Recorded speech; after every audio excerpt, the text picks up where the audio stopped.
Iran के साथ जंग में अब तक 15 से 20 अमेरिकी सैनिकों के मारे जाने की खबर सामने आ रही है। इसके साथ खबर यह भी है कि मिडिल ईस्ट में अमेरिका का कोई भी मिलिट्री बेस फुल फंक्शन में नहीं है। हर बेस को ईरान ने नुकसान पहुंचाया है, लेकिन ट्रंप कह रहे हैं हम ईरान की जंग जीत रहे हैं। तो क्या ट्रंप अपने बड़ बोले अंदाज में झूठ बोल रहे हैं?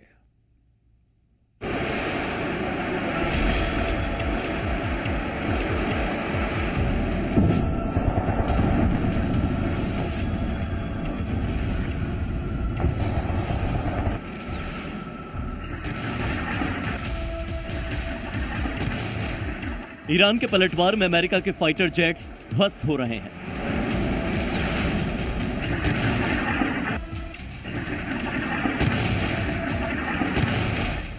ईरानी नौसेना के हमले में अमेरिका के सबसे बड़े युद्धपोत यूएसएस गेराल्ड को नुकसान पहुंचा है। मिडिल ईस्ट में अमेरिकी बेस और डिफेंस सिस्टम तबाह हो चुके हैं, लेकिन ट्रंप यह दावा करते हैं कि यह युद्ध हम जीत रहे हैं।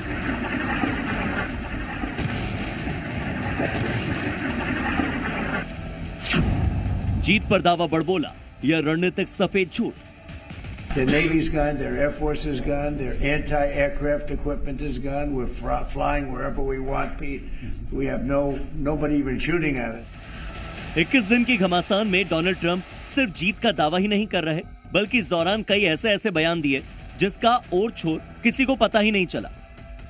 एक बयान में तो उन्होंने 2 सेकंड में ईरान को परास्त कर देंगे, ये तक कह दिया। सुनिए ट्रंप का वो 2 सेकंड वाला झूठ। ट्रंप का 2 सेकंड वाला झूठ चाहिए और कितने सुबह। This is a very volatile world, and the military equipment, the power of some of this weaponry is unthinkable. You don't even want to know about it. Oh, you could end this thing in 2 seconds if you wanted to, but we are being very judicious. But we want to do. Don't forget, Biden gave away. सवाल है कि अब जंग में क्या करना चाहते हैं ट्रंप। उनके मुताबिक जब जंग में ईरान के पास कुछ बचा ही नहीं, तो फिर हमले कहां करेंगे। और सबसे बड़ी बात, ईरान पर हुए कुछ हमलों की जानकारी नहीं होने का दावा क्यों कर देते हैं ट्रंप।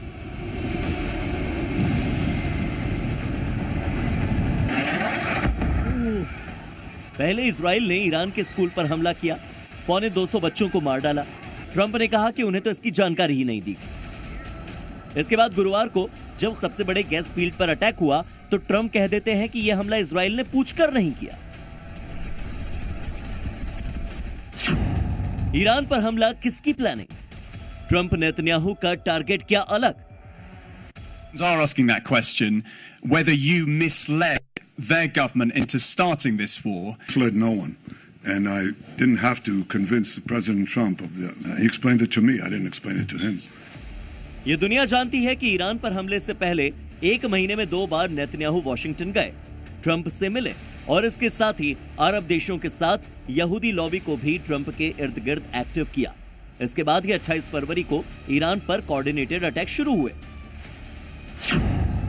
सवाल यह है कि ईरान जंग पर नेतन्याहू झूठ बोल रहे हैं या फिर ट्रंप? इस झूठ का राज तो ट्रंप और नेतन्याहू ही समझते होंगे। किसके कहने पर और किसके हित में ईरान पर हमले की प्लानिंग की गई। लेकिन जंग के 21वें दिन यह दिख रहा है कि ईरान को नुकसान से ज्यादा इजरायली शहरों और अमेरिकी हितों को नुकसान ज्यादा हुआ है।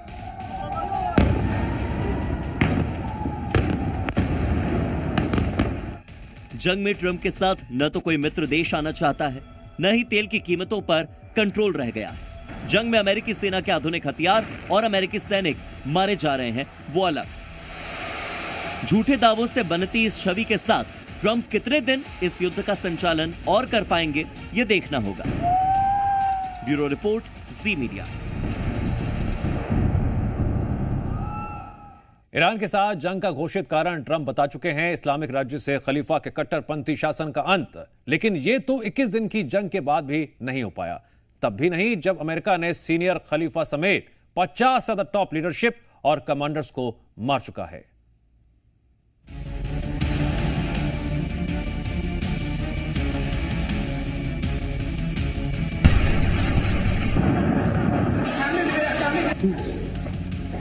जंग से पहले आपने शायद ही ईरान में खलीफाओं की करिश्माई छवि के बारे में इतनी डिटेल से सुना होगा।